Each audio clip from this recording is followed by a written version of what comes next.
반갑습니다. 자, 34회 공인중개사 부동산 공시법 해설 강의를 한번 진행해 보겠습니다. 자, 일단 결론부터 좀 말씀드리면 이제 올해 강의 총평부터 하고 지나갈게요. 우리 34회 공시법 일단 결론. 수험생 입장에서 느끼기에는 체감상 굉장히 어려웠다. 이게 결과예요. 결과. 근데 체감상 굉장히 어려웠다. 제가 여기서 체감상이라는 말을 붙인 이유가 있어요. 체감상 어려웠지 실제 문제 24문항 중에 24문항 중에 지적법 8번 11번 이 두 문항은 실제 우리 교과 과정에서 또는 기본서 등에서 절대 취급하지 않는 부분이에요. 그 책에도 공시되어 있는 부분이 거의 없는 부분입니다. 그러니까 24문항 중에서 제가 항상 수업 시간에 여러분이 강조하잖아요. 기본 10% 정도는 일단 여러분이 보지도 듣지도 못한 거니까 스트레스 받지 말고 그냥 대충 3번 찍고 넘어가라고 했죠. 남은 문제 집중해야 되니까. 그래서 아마 지적법 풀어볼 때 8번과 11번 문제를 딱 풀어봤을 때 제 수업을 들으셨던 분들은 이 문제가 그 문제구나. 이런 유형이 그런 거구나 하면서 그냥 톡 넘겼었으면 지적법 나머지 문항을 푸는 데는 큰 지장이 없었다. 그럼 지적법 11문제 중에서 나머지 문항이 총 10문항이잖아요. 10문항을 문제를 접어 들어가는 데는 큰 문제가 없었다. 다만 이 10문항 중에서도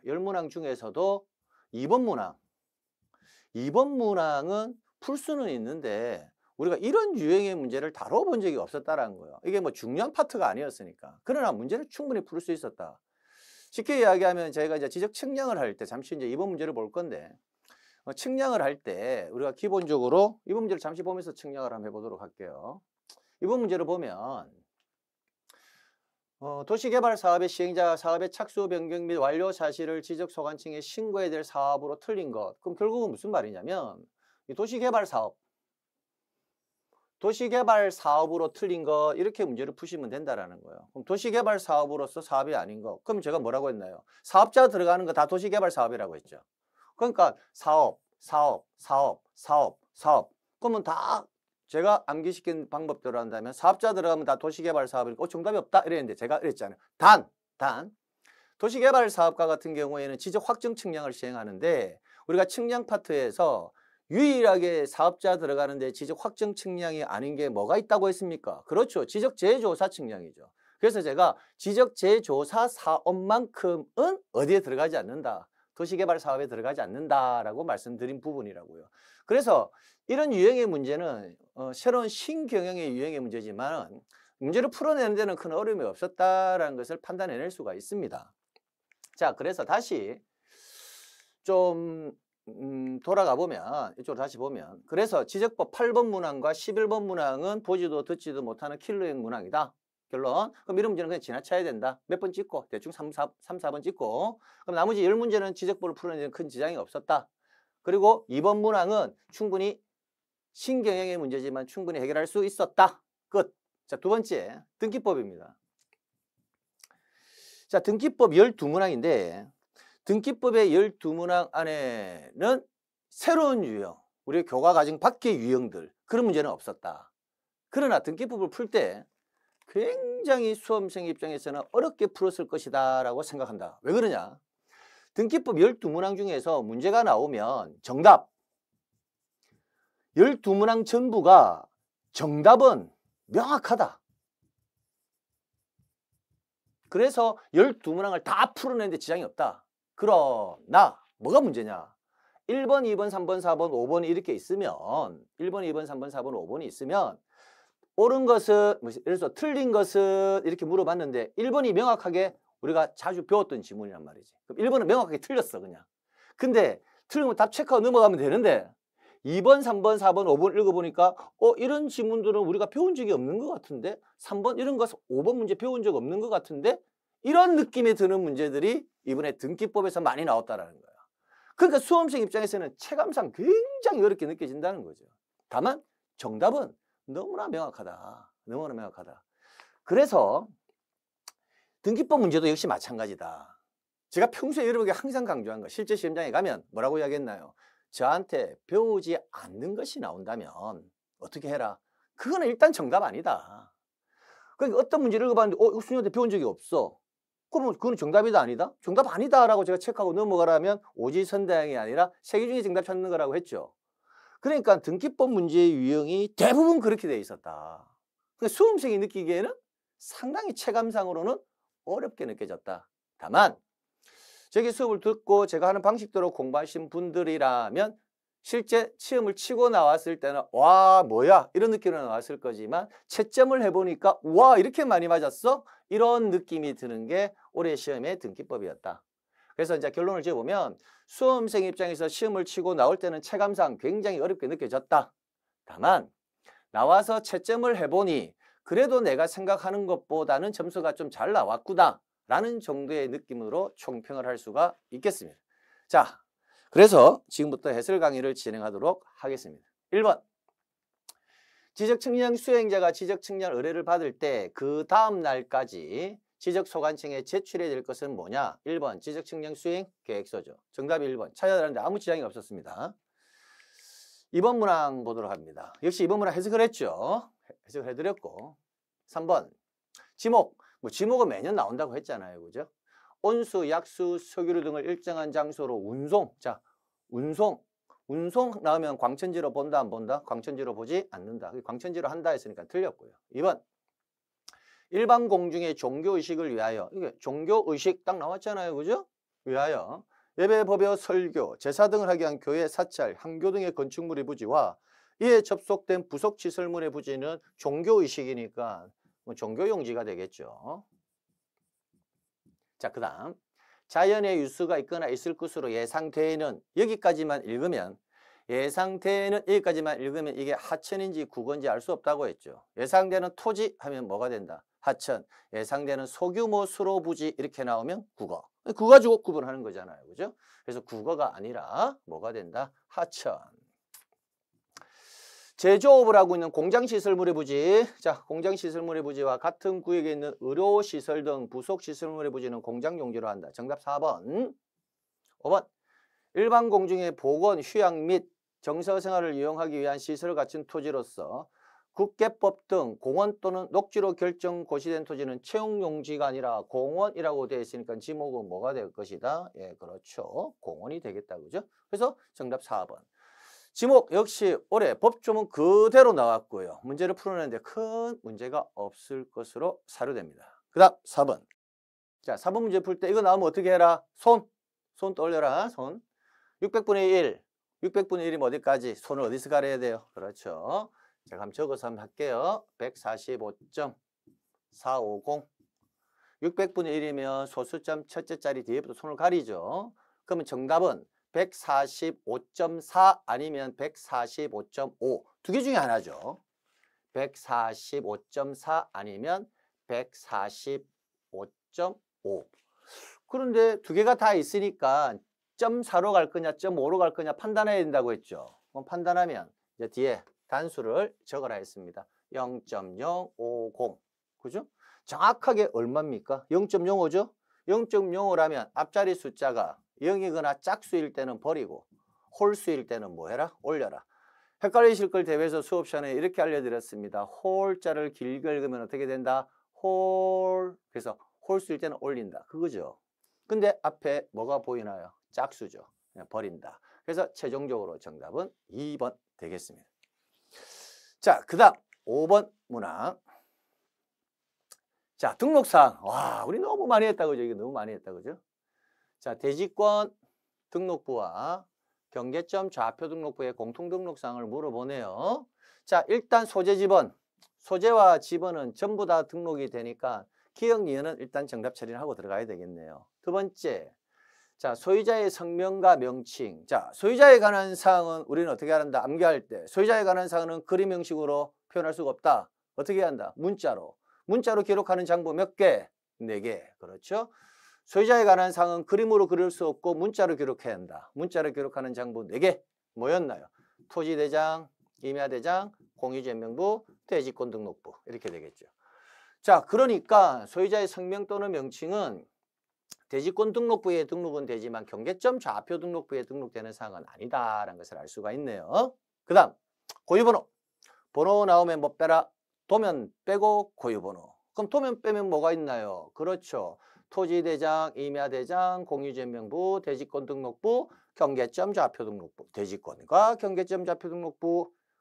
정답 리얼. 미음 도면.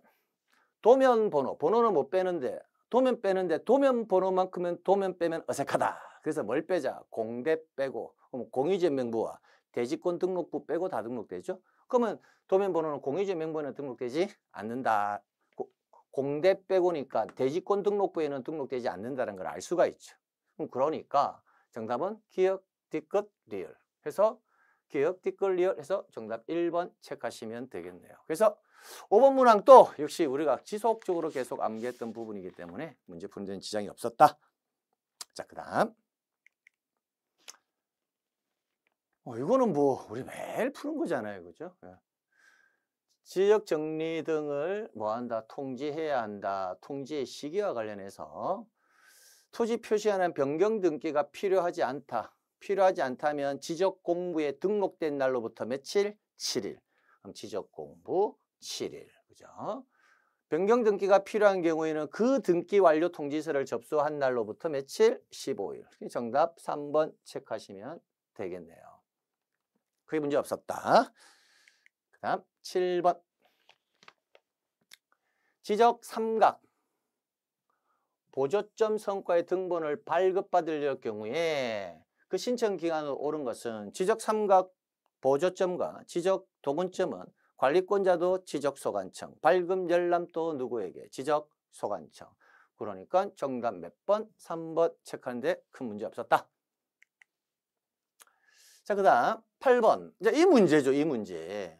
8번 이런 유형의 문제는 여러분이 아마 제가 여러분 수험생 입장에서 생각해 볼게요. 8번 뭐야? 그러면 이제 떠올려야 되죠. 아, 이 문제가 선생님이 틀려라고 내어준 그 문제구나. 킬링 문제구나.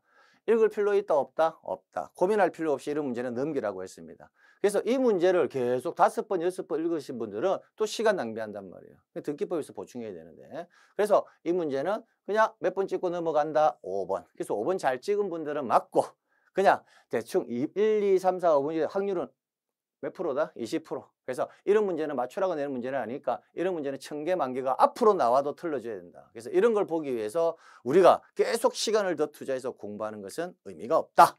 됐습니다. 그 다음. 자, 9번 볼게요. 중앙지적위원회.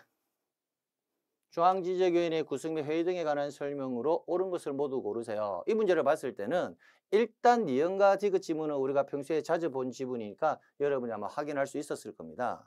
그리고 리얼 지문과 같은 경우에는 평소에 틀렸다라는 것을 알 수 있는 지문입니다. 그래서 시험 문제를 풀 때는 리얼 들어가는 4번과 5번은 빼야 될 것이고 니은하고 디귿은 일단 2개가 들어가는데 그럼 일단 기억은 일단 아니거든요. 그래서 정답을 결정지을 때 2번 아니면 3번인데 그러면 2번과 3번 중에서 기억 이게 문제가 되잖아요. 그죠?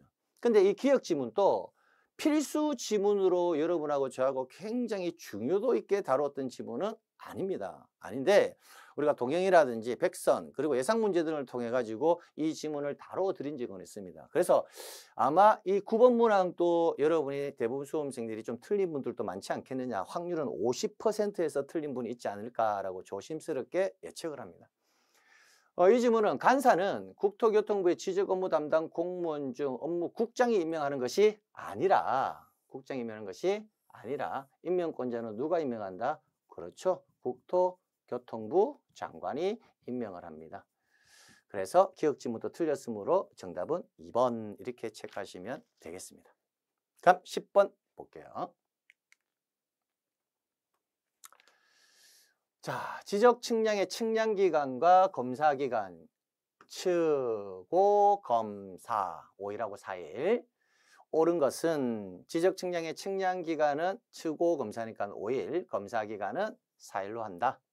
기준점을 설치하여 측량 또는 측량 검사를 할 경우 기준점 15점 이하인 경우에는 4일을, 15점을 초과할 경우에는 기존 4일에 15점을 초과하는 몇 점마다 그렇죠? 4점마다 1일을 가산한다. 그래서 5, 4, 4, 4, 4 찾으시면 되겠네요.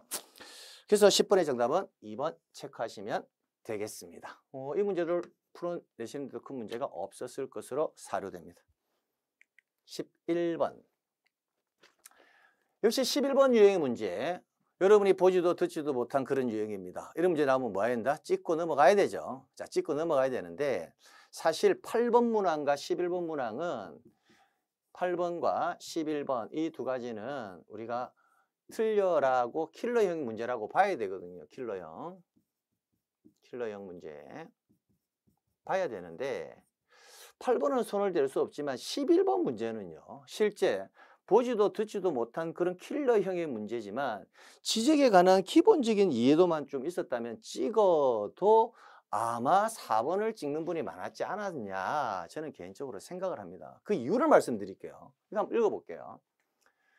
지적소관청은 축척 변경의 확정 공고를 했을 때는 지체 없이 축척 변경에 따라 확정된 사항을 지적공부에 등록해야 한다. 즉, 뭘 등록해야 돼요? 확정 공고를 하였을 때는 확정된 사항을 등록하는 게 맞죠. 이 경우 토지대장에 등록하는 기준으로 옳은 것은 그럼 우리가 토지대장에 기록되는 게 기본적으로 뭔가요? 그렇죠. 뭐 소재라든지 지번이라든지 지목 그 다음 면적, 토지의 표시에서 그죠? 경계라든지 좌표 이런 애들은 토지대장에 기록되지 않거든요. 자, 그리고 토지대장에 등록을 시키려면 일단 확정은 돼야 되잖아요. 그랬잖아요. 확정 공고에 또 확정된 사항을 기록해야 되니까. 그러니까 결국은 확정 공고된 이 말은 일단은 들어가 줘야 되는 게 당연한 거고. 그 다음에 지번별 조서에 따른다. 여러분, 지번별 조서의 개념을 한번 떠올려 보는 거예요. 지번별 조서가 뭡니까? 그렇죠. 축척 변경 측량하기 전과 후 면적을 대차 대조표 형식으로 나타난 표잖아요. 그럼 지번별 조서에 나와 있는 게 뭡니까? 결론 면적이라는 거예요. 면적. 대장에 기록되는 사항이 뭔데요? 면적. 그러니까 아마 이렇게 좀 유추를 해서 생각을 하시는 분들은 4번으로 체크할 수 있었을 거라고 조심스럽게 제가 한번 해본다는 거예요. 자, 그런데 실제 11번 문제도 역시 마찬가지 킬러형 문항이기 때문에 이렇게까지 예측하기에는 어렵지 않았겠느냐 그렇게 생각이 듭니다. 그래서 지적법에서는 8번과 11번 이 두 문제는 절대 풀어서는 안 된다. 푼 사람이 이상하다. 그런 느낌으로 접근하시면 되겠습니다. 자, 그 다음 12번 지상경계점 등록부 등록사항. 이거는 너무 많이 했잖아요. 그죠? 네, 틀린 것. 자, 일단 소재, 지목은 소재, 지번, 지목까지는 기본 세팅. 그 다음에 경계점의 위치 설명도, 경계점의 사진 파일, 표지의 종류, 그러니까 지적도면의 번호는 등록사항이 아니다. 정답 1번 이렇게 본다는 거예요. 자, 지적법 다시 한번 총평을 하도록 하겠습니다. 8번, 11번 손 못 댄다. 9번 문항에서는 기억 지문. 이 지문이 정답을 찾아가는 판단 근거였다. 기억 지문이 틀렸다라는 것만 판단할 수 있었으면 아마 지적법 12문항 중에서 10문제는 풀어낼 수 있었을 거다. 다만 9번을 틀렸다면 그 사람은 9문제 정도 맞췄을 거다. 그러나 만약에 2차만 준비하신 분들도 있죠. 2차만 준비하신 분들이라면 제 예상은 2차만 준비하신 분들은 8개에서 10개 사이에 맞추지 않았겠느냐라고 생각을 하고요. 그 다음에 1차와 2차를 동차로 준비하신 분들은 아마 6개에서 9개 정도 사이에 맞추지 않았을까라고 생각해 봅니다. 자, 우리가 60%가 몇 개죠? 지적법 12개, 60%는 7문항입니다. 그래서 아마 정상적으로 정리를 해왔고 저와 함께 수업을 들으신 분들은 최소 7문제, 우리가 평균 60점 이상을 받는 데는 큰 지장이 없었다. 전제 총평을 했듯이 아마 나왔을 때는 이거 뭐야 하라고 어렵게 나왔을 건데 지금 이 순간 아마 답지를 체크하고 있을 거예요. 체크하면서 아이고야 왜 이렇게 많이 맞았지? 라고 느낄 수 있는 지적법의 문제였습니다. 자, 그럼 이제 이어서 등기법 갑니다. 자, 등기법 보도록 하죠. 틀린 것은 하나씩 봅시다. 자, 정지 조건이 붙은 유증을 원인으로 하는 이전 등기를 신청할 경우에 조건이 성취되었다을 증명하는 서면을 첨부한다. 당연하죠. 조건이 성취되어야지만 효력이 발생하니까요. 그러니까 2번. 사립대학이 부동산을 기증받은 경우 학교 명의로 이전 등기를 할 수가 있다. 2번 뭐다? X. 틀렸죠? 정답이 2번. 그러니까 3번, 4번, 5번은 읽어볼 필요도 없다라는 거야. 우리 이거 뭐예요? 이 정답이 너무 명확하잖아. 학교. 우리가 배운 게 태아. 이건 한번 제가 꼭 적으라고 했습니다. 학교. 읍면독립. 독립. 그다음 민법상의 조합. 명인이 될 수 있다, 없다? 없다. 그래서 학교 명의로 이전 등기는 할 수 있다가 아니라 할 수 없다. 정답 2번 끝. 이렇게. 그럼 13번 문제는 틀린 분은 없어야 돼. 없어야 되는데 아래를 읽어 나가다가 이 3번, 4번, 5번 지문은 다 한 지문에도 불구하고 3번보다는 덜 본 지문이거든요. 그러니까 이런 걸 보다가 괜히 3, 4, 5번 읽어 나가다가 혹시 이거 아닐까? 이렇게 생각하시는 분도 있을 수 있다는 거, 제 말은. 그냥 간단하게 이렇게 생각해서 답 체크하면 끝나버리는데.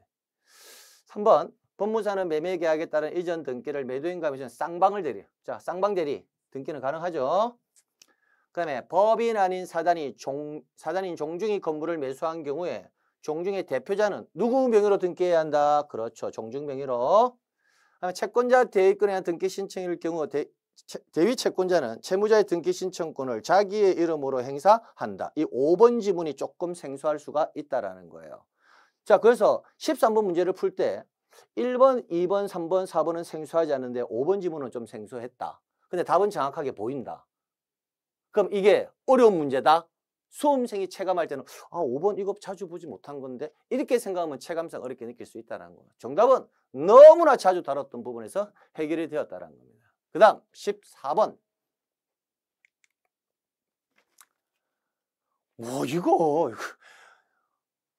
이거 틀리면 안 돼. 이거는 분묘기지권, 주의토지소유권 읽지도 않겠습니다. 기억뒷거 정답. 이거는 등기사항 아닌 거. 그 다음 15번. 자, 등기한 권리의 순위에 관한 설명으로 틀린 것. 참, 이게 어렵다는 거야, 이게 체감상 굉장히 어렵게 느껴진다는 거예요, 체감상. 그러니까 제가 15번 유형의 문제를 보면서 이제 어떤 걸 느낀 줄 아세요?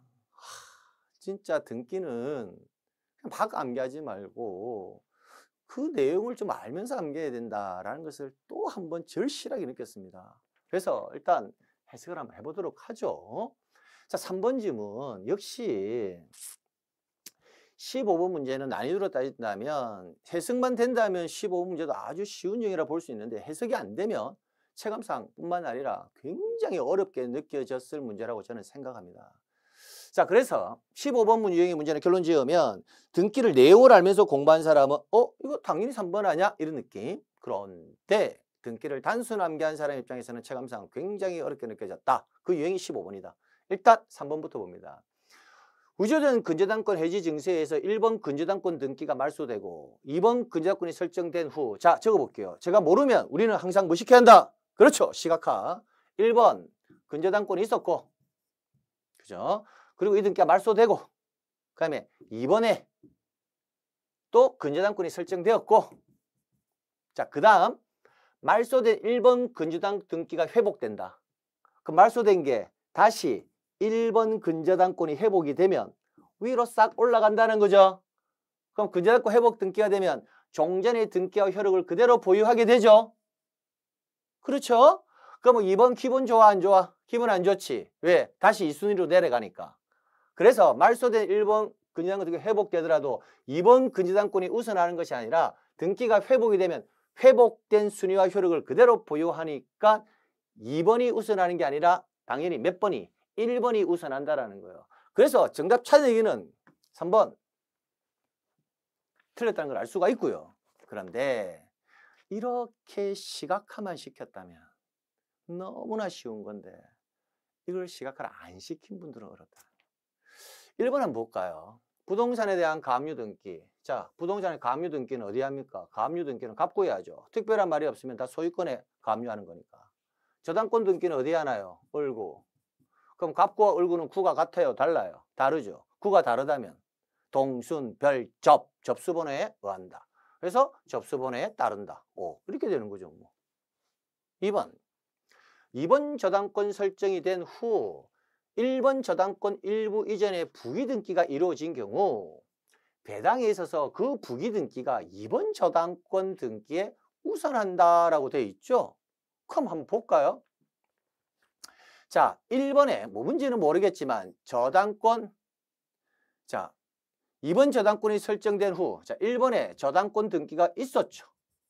2번에도 저당권 등기가 있었고 K은행, Y은행 이렇게 있었고, 근데 2번 저당권이 설정된 후에 1번 저당권 일부 이전 등기가 이루어졌대요. 1번 이 저당권의 부기 등기로 저당권 일부 이전이 이루어졌대요. 부기 등기 순위는 무슨 순위에 따른다? 주등기 순서에 따른다.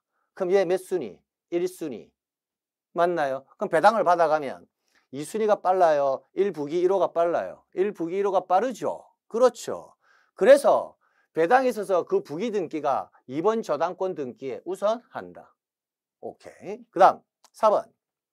가등기 후 제3자 명의의 소유권 이전 등기가 이루어진 경우에 가등기에 한 본등기가 이루어지면 본등기는 제3자 명의 등기에 우선한다. 오, 왜? 가등기에서 본등기하면 제3자 명의 등기는 직권 말소가 되어버리잖아. 그 다음 집합 건물의 착공 전, 자 건물을 착공하기 전에 나대지에 대해서 근저당권 설정 등기가 되었다. 그럼 토지에 이미 저당권이 되어 있다는 거죠.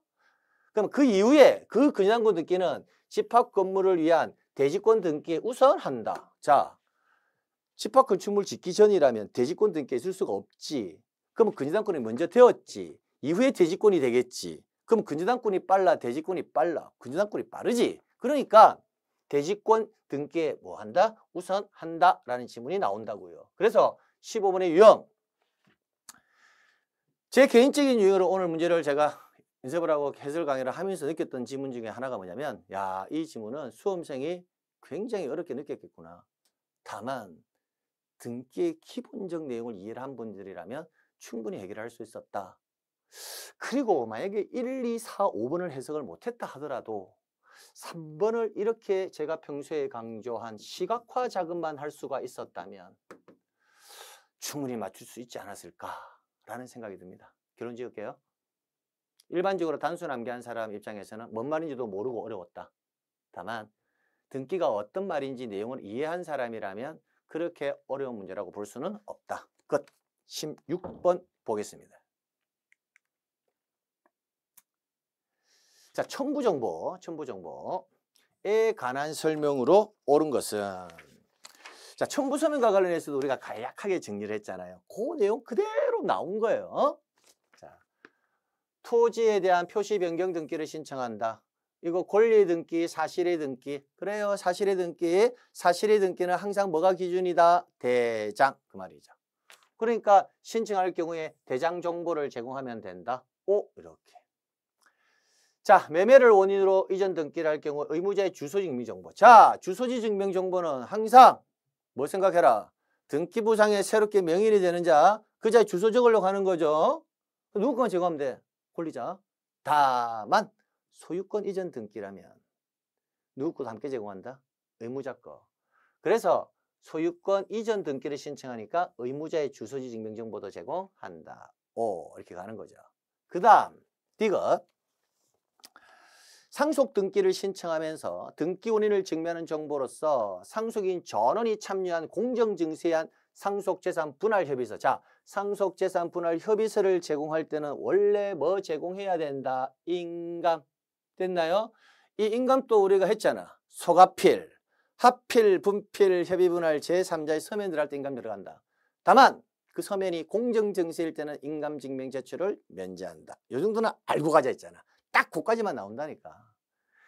그래서 이 공증받았다잖아. 그러니까 제출할 필요가 없다. 오, 이렇게 가는 거지 뭐.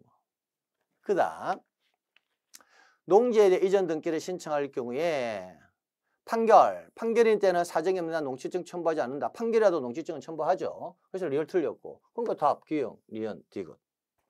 그래서 기형, 니은, 디귿에서 정답 3번 체크. 그 다음 17번.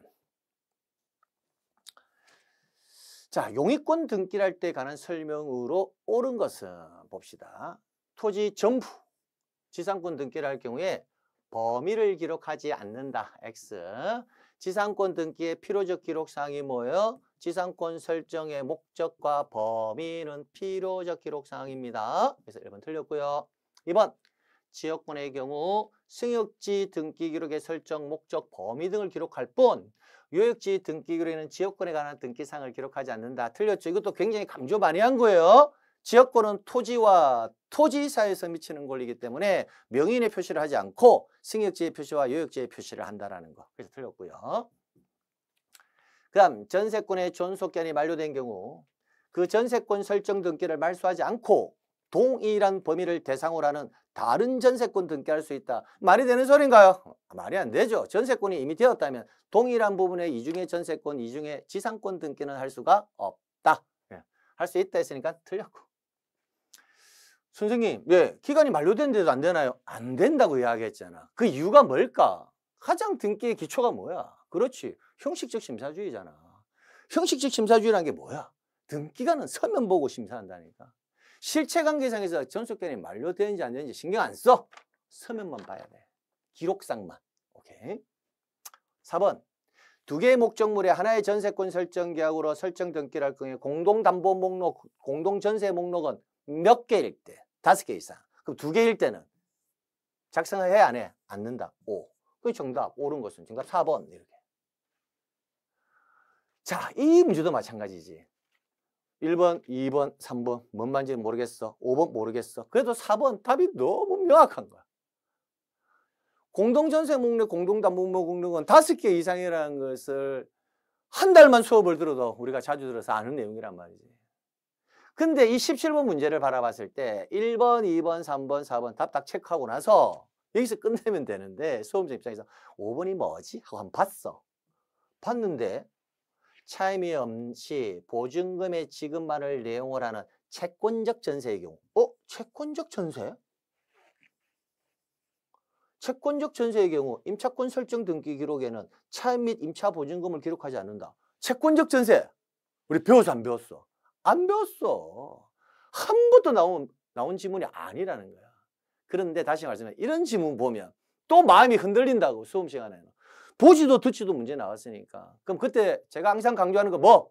나한테 배우지 않는 거라면 들은 적도 없고 배운 적도 없다면 그건 일단 정답 아니야.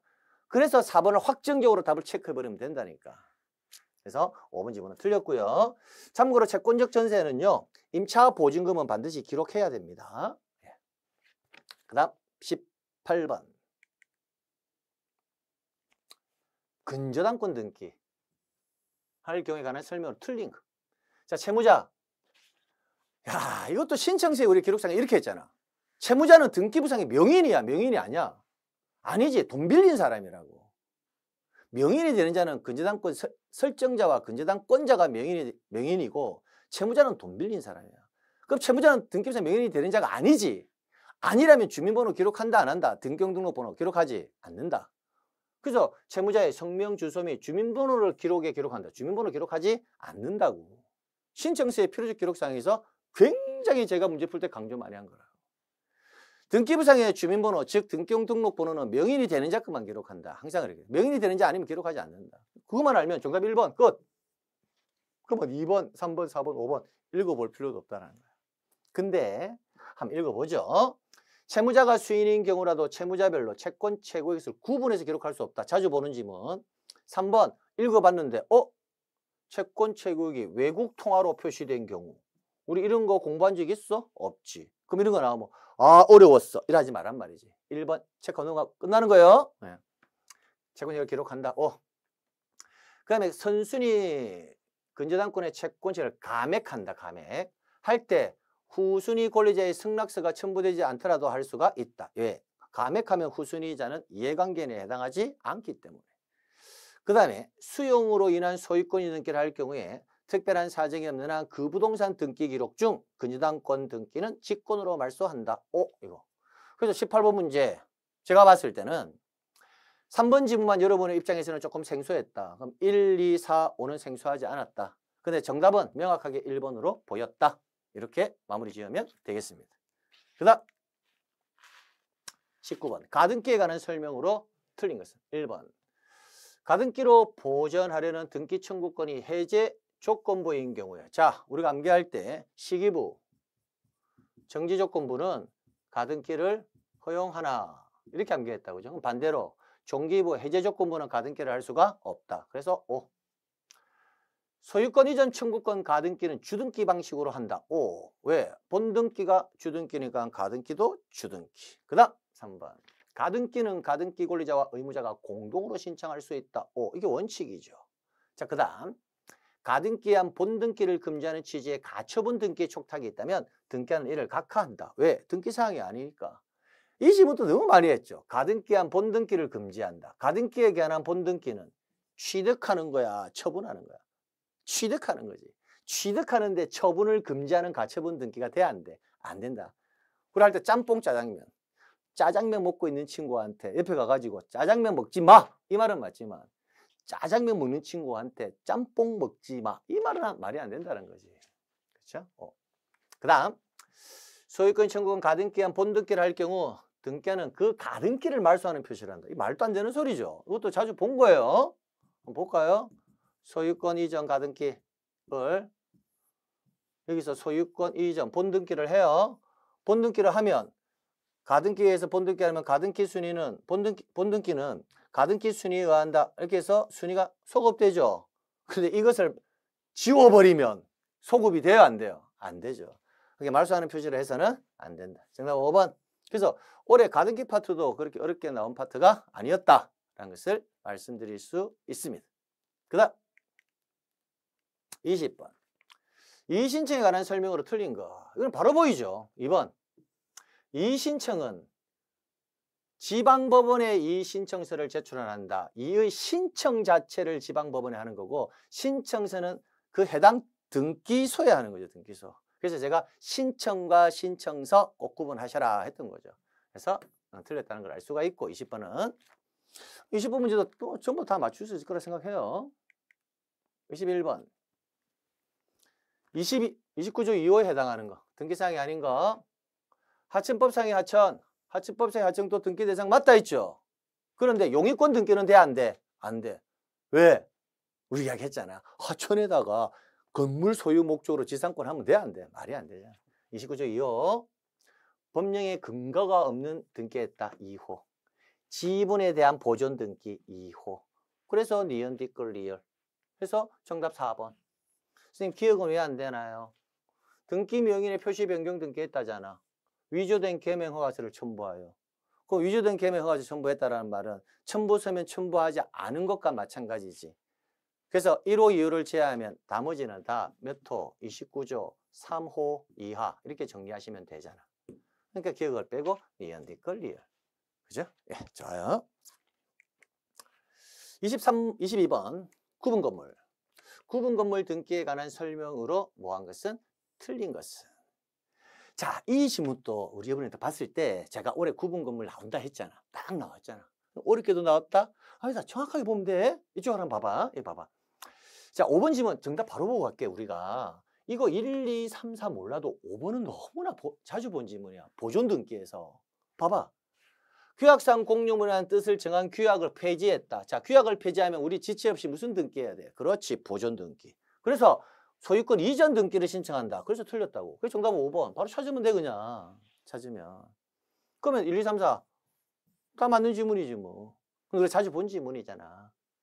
대지권 표시에 관한 사항. 자, 대지권 표시에 관한 등기. 대지권 목적인 토지에 표시하는 등기. 대지권 표시에 관한 등기는 어디에 한다? 전유 부분 표제부에. 5. 토지 전세권이 대지권인 경우에 대지권한 뜻의 등기가 되어 있는 토지 등기 기록에는 특별한 사정이 없는 한 저당권 설정 등기를 할 수가 없다. 5. 자, 그런데 저는 이번 지문은 O라고 판단을 합니다. 그러나 일부 교수님들은 이 부분에 좀 이의를 제기할 수 있는 부분이 좀 있지 않느냐라고 의견을 표상하시는 분들도 있는데 저는 제가 봤을 때는 이 제기는 좀 힘들다고 보지만 억지로 뭐 우리가 흔히 말하는 막 밀어넣기 식으로는 모르겠지만 왜 그러냐면 이런 거죠. 자, 이렇게 있으면 자, 전세권 대지권이에요. 전세권 대지권. 여러분 대지권 등기가 되면 건물과 토지는 분리 처분할 수 없죠. 그죠? 그럼 전세권이 대지권이 되어 있는 이 토지에 저당권 설정 등기가 들어와요. 저당권 설정 등기? 그럼 저당권 설정 등기가 들어오면 나중에 돈 안 갚으면 어떻게 돼요? 이 전세권, 대지권 날라가요, 안 날라가요? 날라가죠. 그러면 분리가 돼요, 안 돼요? 분리가 되죠. 그러니까 이런 등기는 해서는 안 된다라는 거예요. 그런데 이제 이 부분에 대해서 반론을 제기하시는 분들의 의견은 뭐냐? 이겁니다. 대지권인 경우에 전세권이 대지권인 경우에 대지권의 뜻의 등기가 되어 있는 토지 등기 기록에는, 그럼 이 토지 등기 기록에는 전세권, 대지권이 기록되어 있는 토지 등기 기록 이 말이거든요. 그러면 그 등기에는 저당권 등기를 해서는 안 된다는 거예요, 제 말은. 그런데 이걸 이렇게 해석을 하지 않고 이렇게 해석을 하시는 분들 계시다는 거예요. 전세권, 대지권인 경우에 대지권이라는 뜻이 등기가 되는 토지 등기 기록에는 사용할 수 없는데, 제가 제시한 의견처럼 하려면 명확하게 그 전세권, 대지권이 되어 있는 토지 등기 기록, 즉 전세권, 대지권이 되어 있는 그 토지, 전세권, 대지권 자체에 저당권을 할 수 없다, 이렇게 나와야 되는데, 이 말은 소유권에는, 즉 전세권, 대지권이 되어 있어도 토지 소유권에는 저당권 등기를 할 수는 있거든요. 그럼 이 지문은 토지 소유권의 저당권 설정 등기를 할 수 있는 지문으로도 해석할 수 있지 않느냐, 이렇게 생각하시는 분들도 몇 분이 계십니다. 그래서 이번 지문은 차후에 저는 개인적으로 이해 제기가 되지 않는다라고 판단을 하는데, 차후에 일부 어떤 학원들에서는 이 신청의 대상이 되지 않겠느냐라고 이 신청을 할 수 있는 여지는 남아있다. 여지는. 자, 그 정도의 느낌입니다. 그 다음, 대지권 변경이 있을 경우에 구분 건물의 소유권 등기 명의는 일동 건물에 속하는 다른 구분 건물의 소유권 등기 명의를 뭐하여? 대위하여. 제가 구분 건물로 하면 대위는 다 된다 했죠. 일동 건물에 속하는 구분 건물 중 일부만에 관해서 보존 등기를 할 경우에는 나머지 구분 건물 표시에 관한 등기를 동시에 신청한다. 그래서 1, 2, 3, 4, 5번인데 5번 답이 너무 명확했다. 답이 너무 명확한데 굳이 2번을 가지고 여러분이 가져갈 이유는 전혀 없었다라는 거예요. 그래서 명확하게 5번 체크하는데 큰 지장이 없었을 것이라고 사료됩니다. 그 다음 23번 소유권 등기 틀린 것은, 이것도 명확했죠. 제가 보존 등기 나오면 항상 토지냐 건물이냐 꼭 확인하라고 그랬죠. 답부터 한번 볼까요?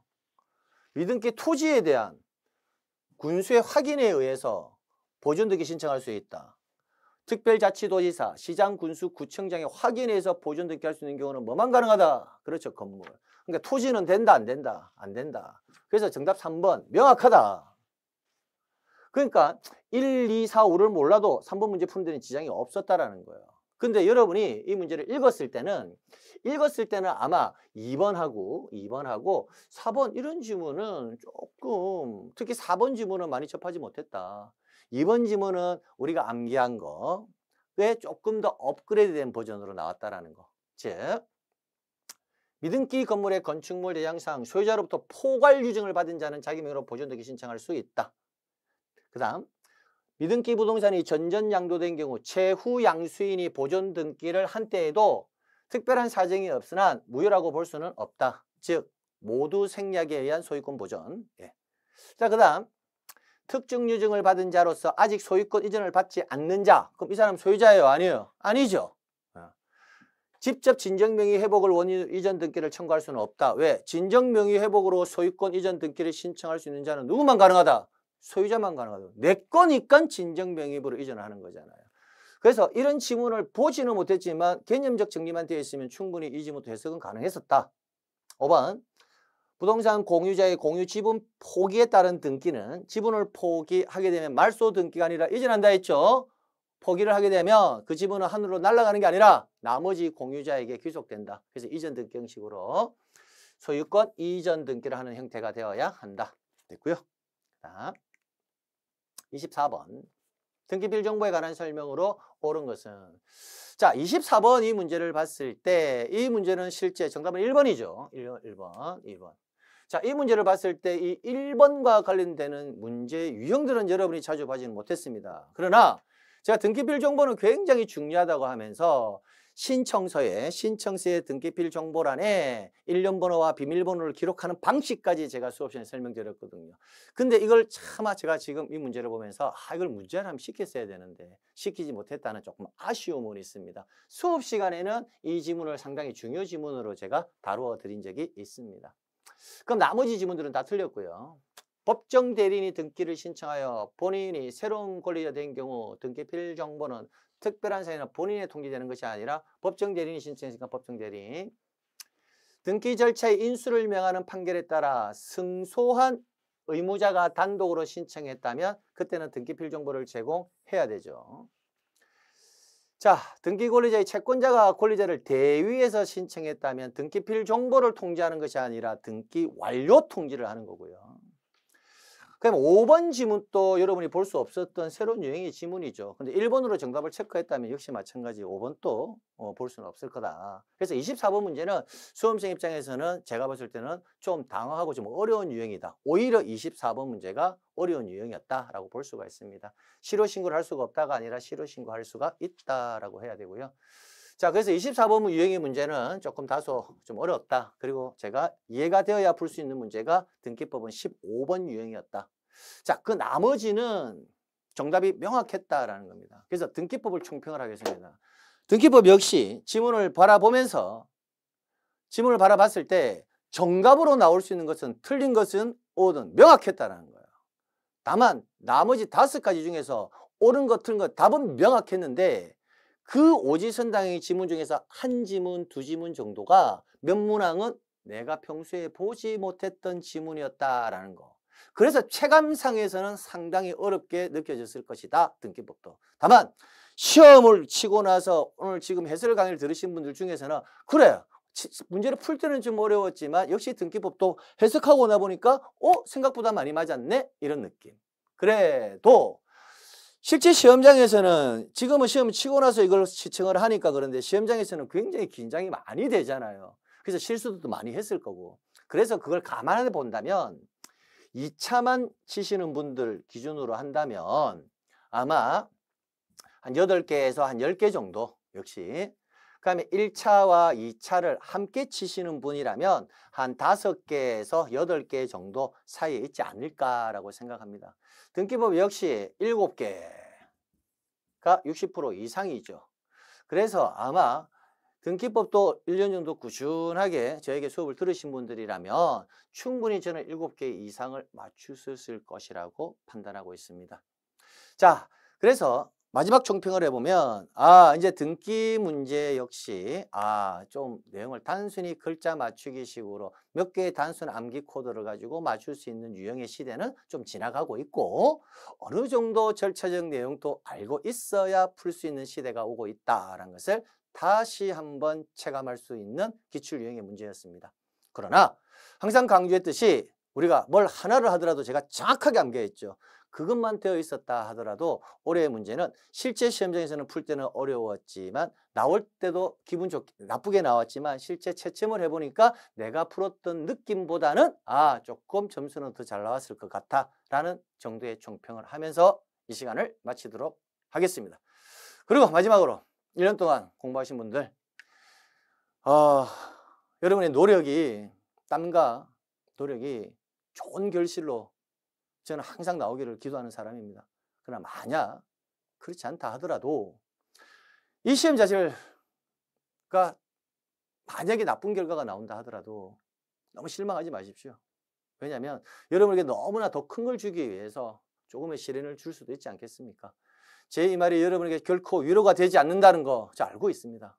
알고 있지만 그래도 1년 고생한 여러분 스스로에게 오늘은 만약에 아쉽게라도 몇 개 모시라는 분이라 하더라도 여러분에게 보상을 좀 해주시고요. 긍정적인 기운으로 가져가시길 기도드리겠습니다. 인사하겠습니다. 긴 시간 동안 고생 많으셨습니다.